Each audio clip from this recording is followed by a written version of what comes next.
Mahabharata. When we think of Mahabharata, we often recall the great war between the Kauravas and Pandavas. But this story is more than just a battle between two families. It's about a whole nation caught in turmoil and destiny. Long before the battlefield echoed with the clash of swords, there was Bharata, a noble king of Hastinapur. He ruled with wisdom and foresight, knowing that mere lineage did not guarantee leadership.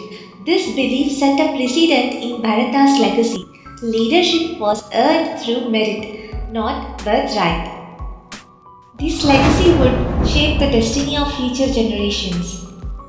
Generations passed, and the throne of Hastinapur once again became a battleground, not of swords but of principles.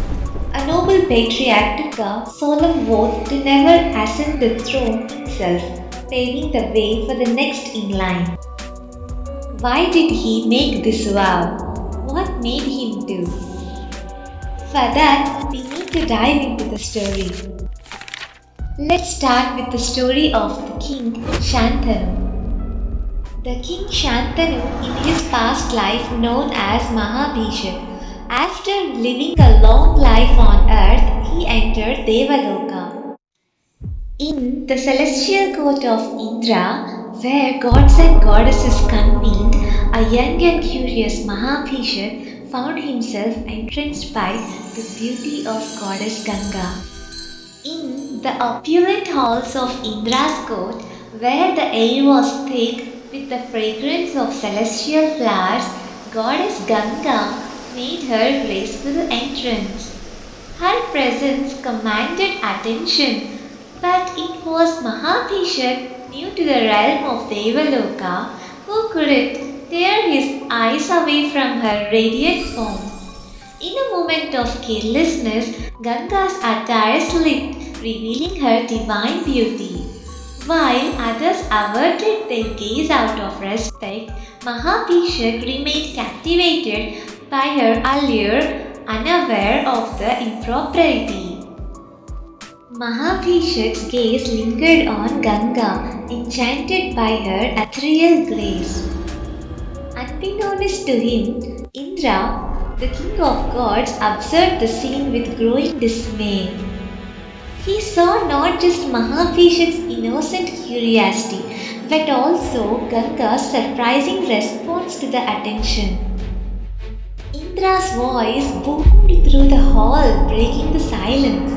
He declared their actions inappropriate for Devaloka and pronounced a harsh judgment. You both shall be born as mortals, he decreed, and experience the joys and sorrows of human life. Only when you have overcome your pride and learned humility can you return to the realm of the gods. The celestial court fell silent as Mahabhishak and Ganga received their divine sentence. For Mahabhishak, it was a bewildering twist of fate, while Ganga, aware of her own lapse, accepted her permission with grace. Both were destined for a journey through the human realm, where their paths would intervene in unexpected ways.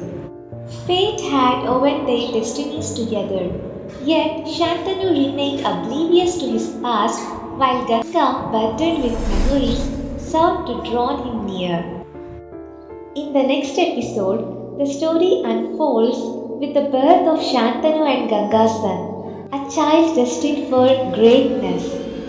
Ganga's mysterious actions will soon be revealed as she fulfills a divine promise leading to an unexpected and painful separation. Thank you for watching this video. Stay tuned for the next episode. Please subscribe and hit the bell icon for more.